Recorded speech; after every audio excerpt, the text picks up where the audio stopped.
Have you ever noticed how self-growth can feel like a trap?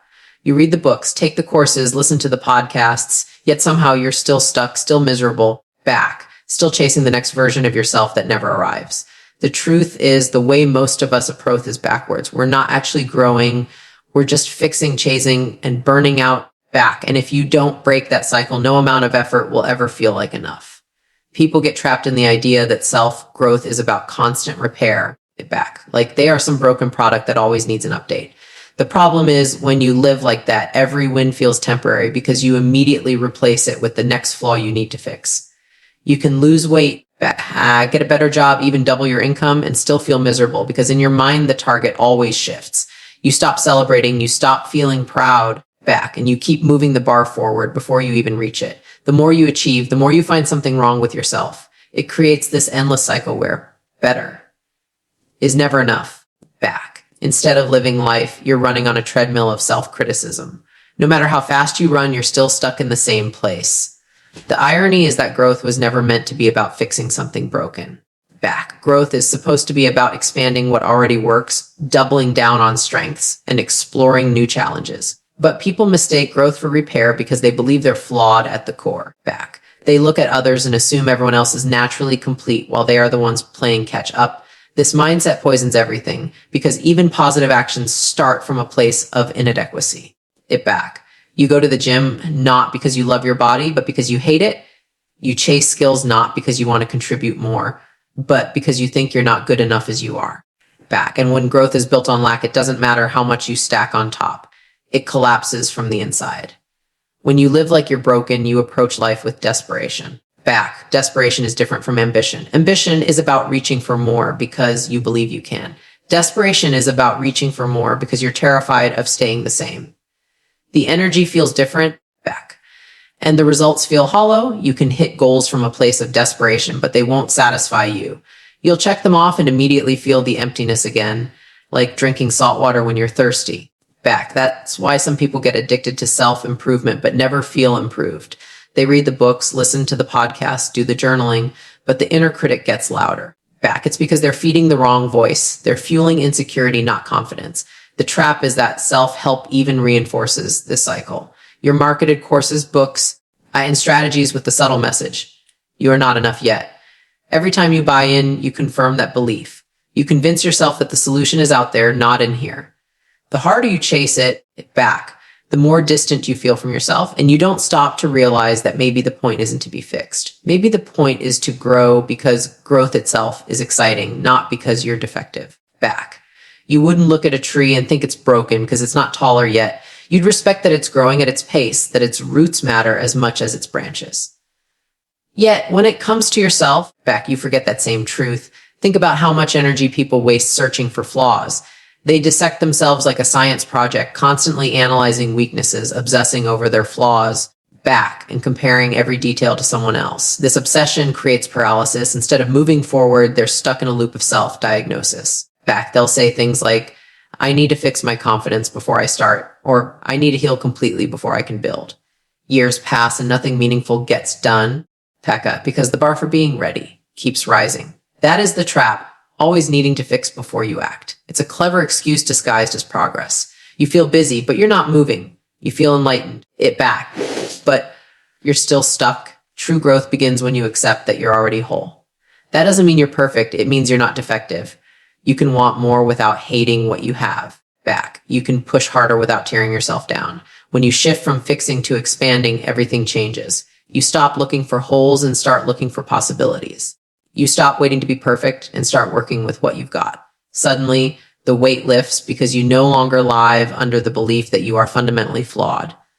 You become free to build, experiment, and fail without attaching it to your worth. You are not trying to erase yourself. You're trying to grow yourself. This shift matters because growth is sustainable only when it comes from respect. Respect creates energy while self-hate drains it. You can grind from hate for a while, but you'll burn out. People who hate themselves can force achievement, but it never feels like enough, so they never stop grinding. Eventually, they collapse, not because they're weak, but because their fuel source was toxic. Respect, on the other hand, allows you to grow for decades. It's the difference between sprinting out of fear and running a marathon because you love the race. The energy lasts longer, the wins feel richer, and you're not scared of losing them back. Respect sustains growth because it doesn't depend on filling a void. It multiplies what already exists. When you're not stuck in the fixing mindset, you start to see progress differently. Progress becomes less about arriving and more about evolving. You stop asking, when will I be enough? And start asking, what can I create next? This question shifts your entire perspective back because creation feels different than repair. Creation is inspiring, repair is exhausting. When you're creating, every step adds energy instead of draining it back. You no longer measure yourself against an impossible version of you. You measure yourself against what you're building. Suddenly, the journey itself becomes rewarding. You're not trying to escape yourself, it back. You're trying to expand yourself. That's where joy enters growth. And once you make this mental shift, the cycle of misery breaks back. You stop seeing yourself as broken glass that needs to be glued together and start seeing yourself as raw material that can be shaped into anything. You stop letting the inner critic be the loudest voice in your head.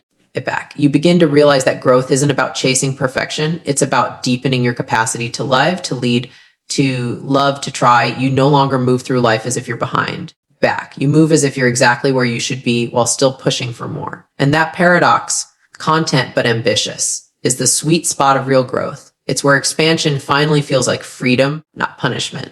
People get stuck believing that happiness is always in the next thing, the next promotion, the next relationship, the next version of themselves. It back.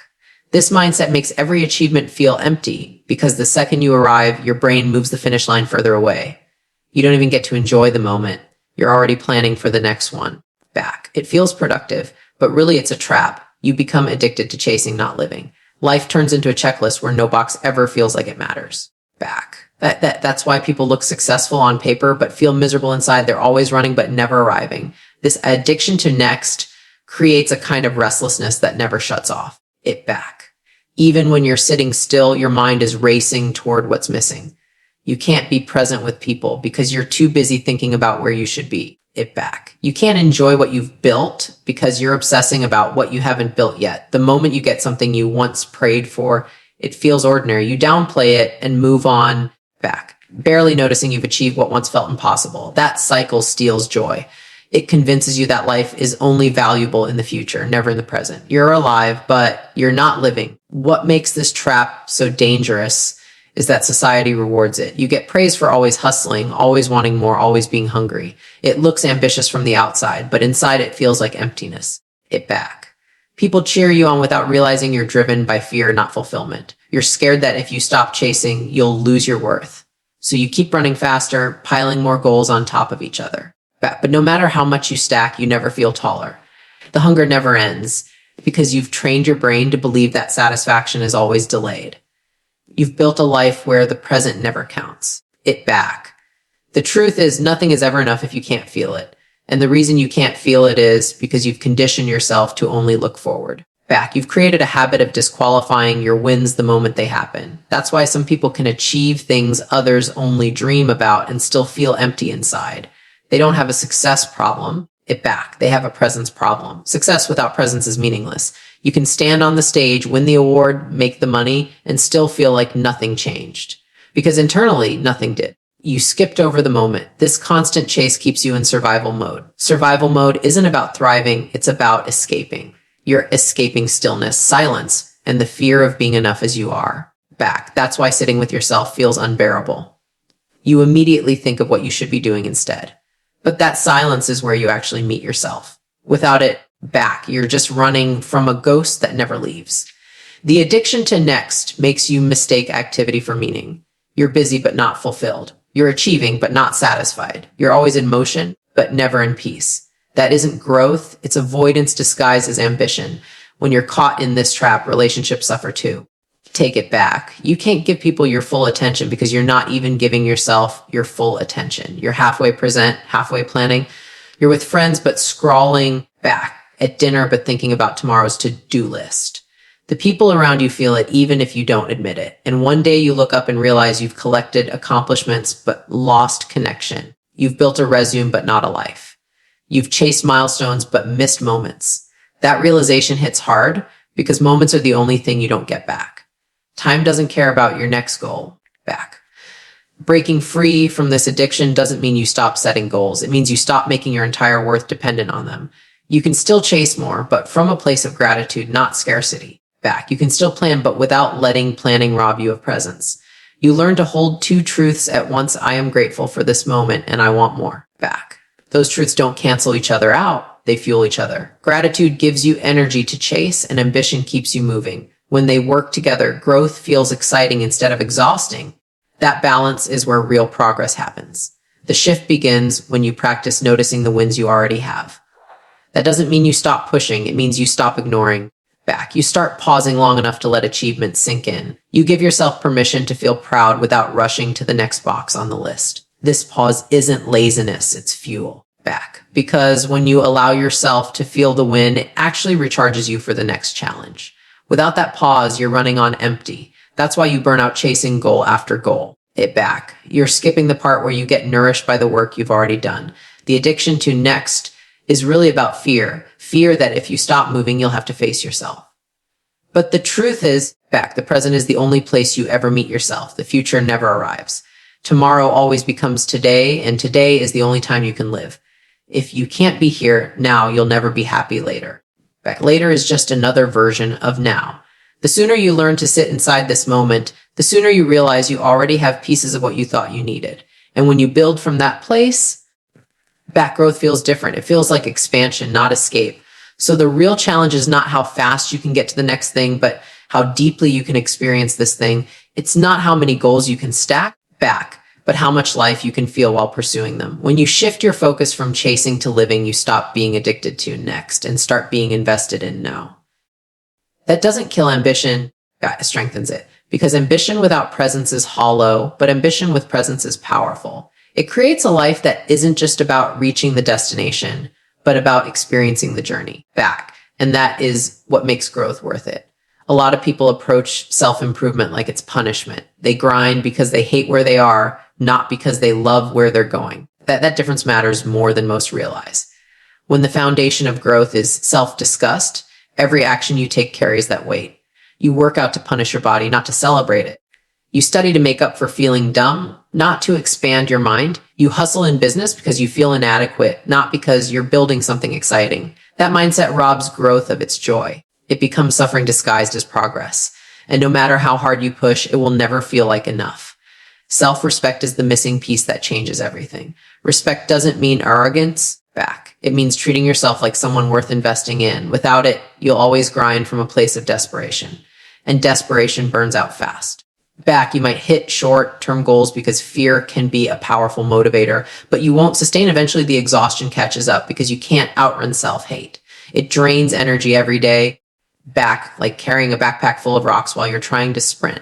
Respect, on the other hand, lightens the load. It allows you to push hard without collapsing. It's fuel that doesn't run out. Back. The problem is many people confuse discipline with disrespect. They think beating themselves up will keep them accountable. They think shame will keep them consistent. Back. But shame doesn't create consistency. It creates rebellion. You might force yourself to follow rules for a while, but eventually the weight of judgment makes you quit. You start dreading the work. Back at, not because the work is impossible, because the emotional cost is too high. That's when burnout sets in.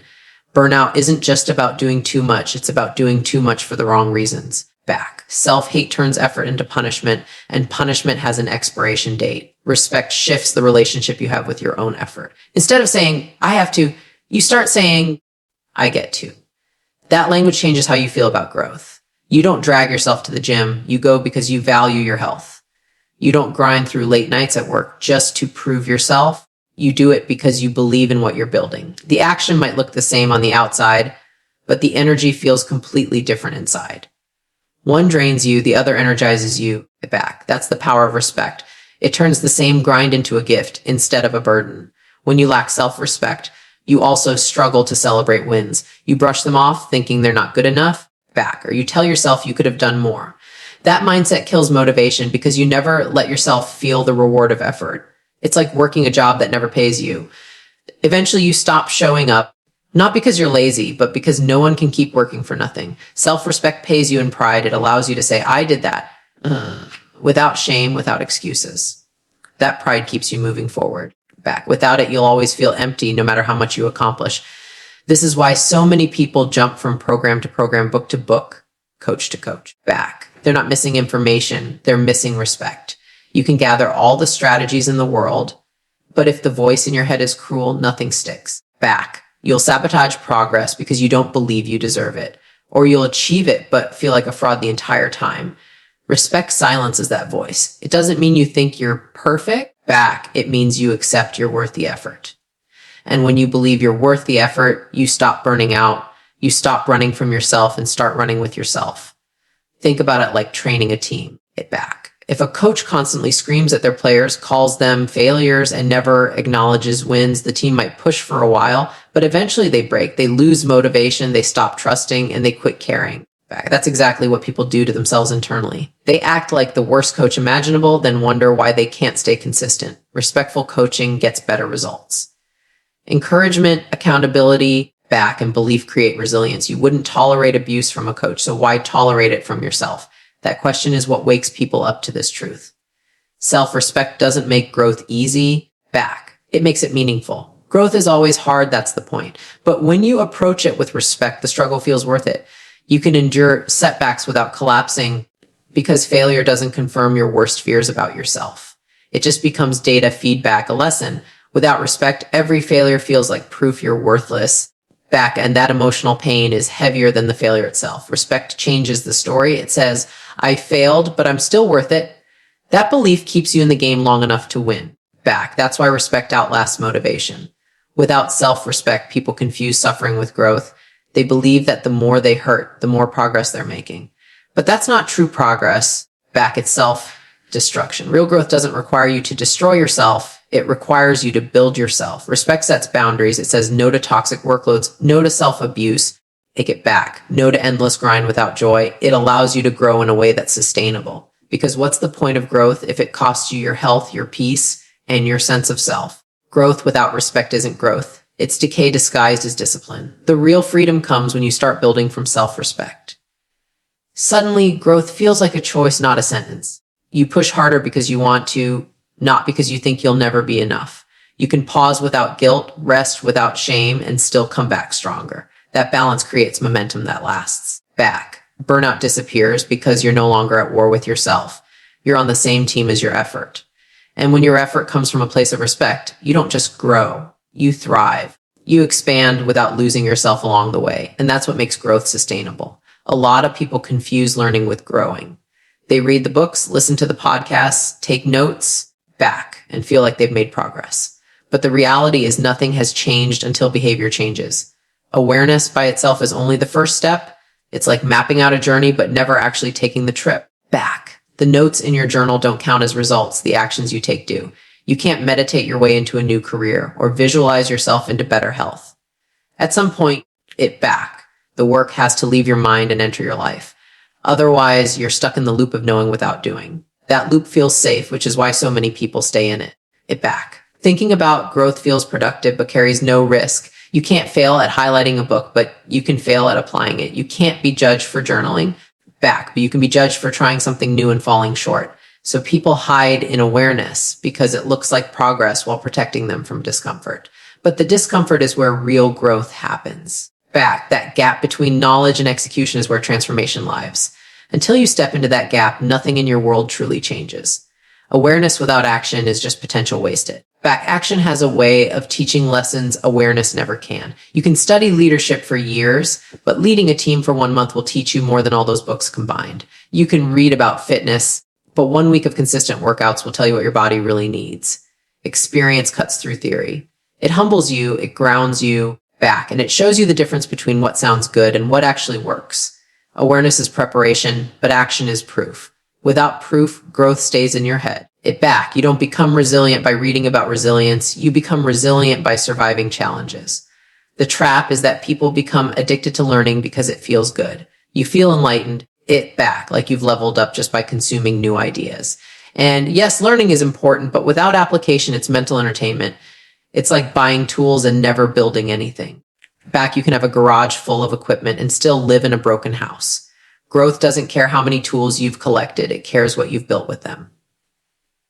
Action is the builder. Without it, all the tools rust, all the knowledge fades, and all the motivation drains away. You don't grow by collecting, you grow by constructing. When you finally act, something powerful happens: clarity. People think clarity comes before action, but the truth is action creates clarity. You figure out what works by trying, not by thinking endlessly about it. You learn faster by doing than by preparing forever.